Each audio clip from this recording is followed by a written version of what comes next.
I'm Mel Caraway, and I am here at COP25 with John Hill, who has just been announced as the new Deputy General Secretary of the General Board of Church and Society, the United Methodist Church. John has been on staff at General Board for 17 years, and we've known each other just about that entire length of time. So I appreciate you taking time to sit down with us today, John, for this discussion. Thanks, Mel. Happy to be here. As you know, this is not my first COP. I know, Mel, this is your first time here. Yes. At one of the Conference of the Parties. This is the meeting of all the parties to the UN Framework Convention on Climate Change. The faith community has actually been present at every COP since the very first one, so all 25 of them. I've been coming mostly since 2009. The first COP was in Copenhagen, and that COP actually was seen quite globally as a failure of leadership. And so it was really important for me to help be a part of rebuilding trust, a greater faith presence to try and create some momentum that ultimately led to the Paris Agreement in 2015. What would you say your understanding of the faith community's role in COP is? So I think it's a couple. We have a fairly large presence here.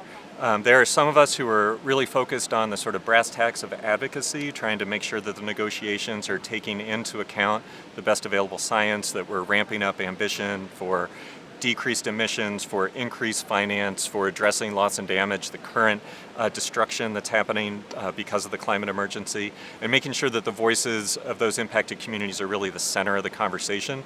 So part of our focus is on presence and advocacy. Part of it is on witness and making sure that we are connecting with the broader non-governmental organization community, the civil society community, and with parties to make sure they understand our moral perspective, our call for justice. As United Methodists, we understand that we are to be about acts of personal, social, and civic righteousness. So I think we have multiple roles here. And the last thing I'll say about the faith presence, a lot of times we think about the faith presence as those of us who wear badges that are officially credentialed from faith organizations, but many of the other civil society participants, many of the party members, the government members, are actually people of faith as well. I was in negotiations yesterday talking to the U.S. delegates around the issue of loss and damage, and it happened to be the person sitting next to them at the table from Albania was also a United Methodist and approached me afterwards, and we had a good conversation last night. I think what this shows is that, and it's one of my takeaways from this, is that no matter where we are, where we're from, who we represent, we're connected. And it's very similar to our United Methodist connection. Right. And what would you say that the impact for COP for United Methodists specifically might be, and what can we do with that? That's a great question. I think that's a challenging question. I'll say for a lot of the COPs, we actually focus on bringing United Methodists from the Global Connection here to be present.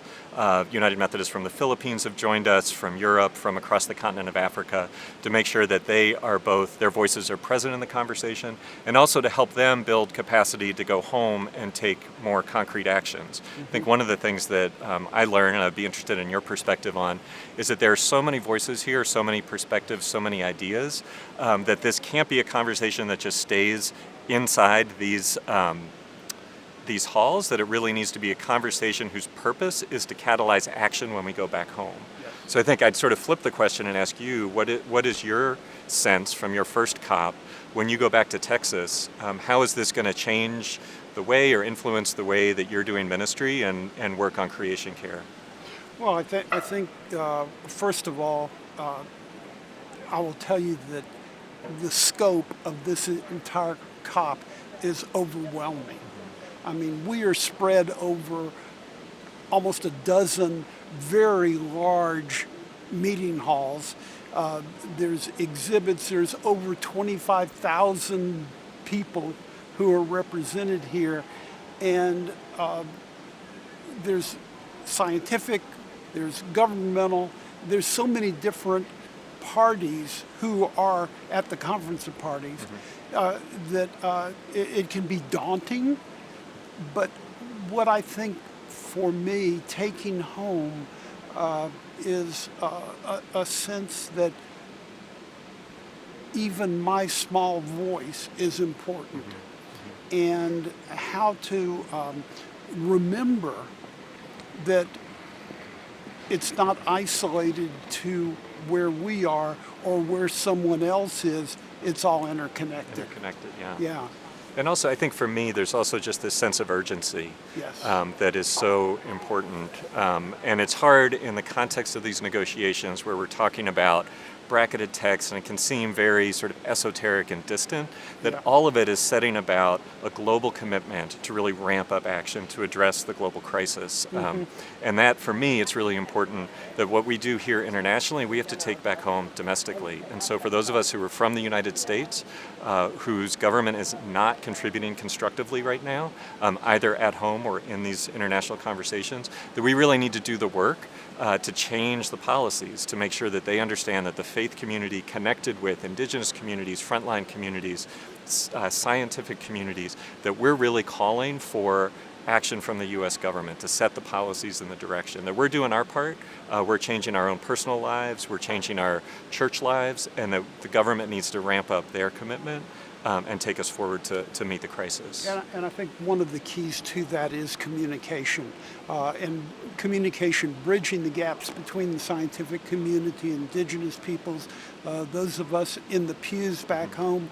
We have to all communicate with each other so that we can convey the same sense of urgency on how to act together. Yeah. One final thing that I'd like to ask you about is you've been very involved in the rewrite of our social principles, and could you talk? And that has been done on a global stage. Right. How does COP fit into the new social principles that will be voted on at General Conference next year? 2020, yeah. So I think that it's interesting, the consultations that we've had over the past 8 years that led to the development of these proposed social principles really are informed by the global connection. Right. We were charged with by General Conference to make social principles, to rewrite social principles that are more globally relevant, that are theologically grounded, and that are more succinct. And I think the product really reflects those conversations. And so while in the U.S., I'll speak to the U.S. for a moment, I think that there remains some divisions and disconnects around the issue of climate change. That is not heard globally, right? The global connection is really of one voice in our conversations about the importance of climate change. They're feeling the impacts. They need a commitment by the church to take action. And so I think you'll see and can see in the social principles revision a real strong language on the commitment to the climate crisis and the call for us each to take actions and to do the work of advocacy. Okay.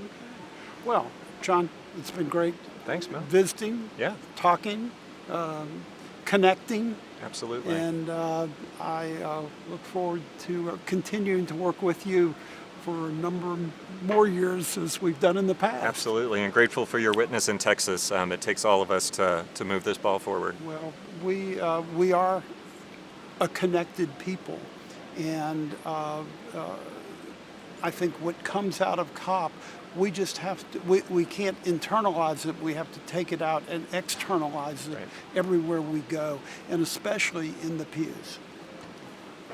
Thanks.